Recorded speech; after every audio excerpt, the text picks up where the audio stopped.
श्री शिवाय नमस्तुभ्यम, हर हर महादेव। इस वीडियो में मैं आपको जो भी 5 उपाय बताने वाला हूं उनको आपको सावन के अंतिम 2 दिनों में करना ही है।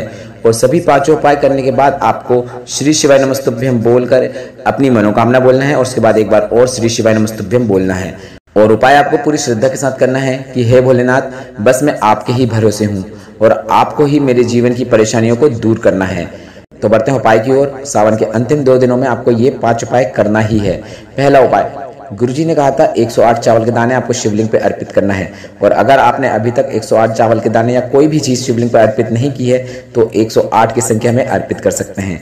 अर्पित करने के बाद आपको भोलेनाथ से श्री शिवाय नमस्तुभ्यम बोल के अपनी मनोकामना बोलना है और घर आ जाना है। इस उपाय में इतना ही करना है। गुरुजी पंडित प्रदीप मिश्रा जी ने इस उपाय को सभी से करने को कहा है। बढ़ते हैं दूसरे उपाय की ओर।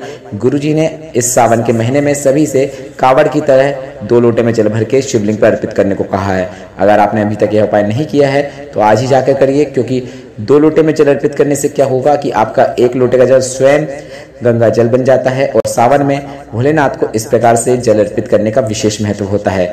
इसके बाद जलाधारी से आ रहे जल को प्राप्त करके आप उसका आचमन भी कर सकते हैं, जिससे बड़े से बड़े बीमारियों में लाभ देखने को मिलता है। बढ़ते हैं तीसरे उपाय की ओर। माता अशोक सुंदरी के स्थान पर बेलपत्र अर्पित करना है। माता अशोक सुंदरी के स्थान पर आपको एक बेलपत्र अर्पित करना है। बेलपत्र अर्पित करने के बाद आपको उसी बेलपत्र के ऊपर 1 लोटा साफ जल अर्पित करना है। जल अर्पित करने के बाद जलाधारी से नीचे आ रहे जल का कुंतकेश्वर महादेव का नाम लेते हुए स्मरण करते हुए जल को प्राप्त करके उसका आचमन करना है। बस इतना ही करना है। यह सावन का काफी अच्छा रोग मुक्ति उपाय है। बढ़ते हैं चौथे उपाय की ओर। इस सावन के महीने में अभी तक आपने भोलेनाथ को कच्चा दूध अर्पित नहीं किया है तो आज ही जाकर करिएगा।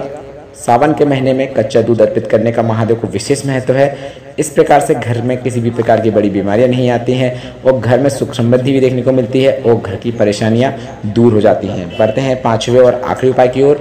भोलेनाथ को 5 चीज अर्पित करना है। अर्थात इस सावन के महीने में सावन की पूर्णिमा में मतलब सावन के आखिरी दिन आपको शिव मंदिर में जाकर भोलेनाथ को 5 चीजें अर्पित करना है। 5 चीजें अर्पित करने के बाद आप अपनी मनोकामना बोल सकते हैं। और मनोकामना बोलने का आपको तरीका पता है। श्री शिवाय नमस्तुभ्यम बोलकर ही आपको अपनी मनोकामना बोलना है। आपको शिवलिंग पर भांग, धतूरा, बेलपत्र, शमी पत्र और अबीर अर्पित करना है।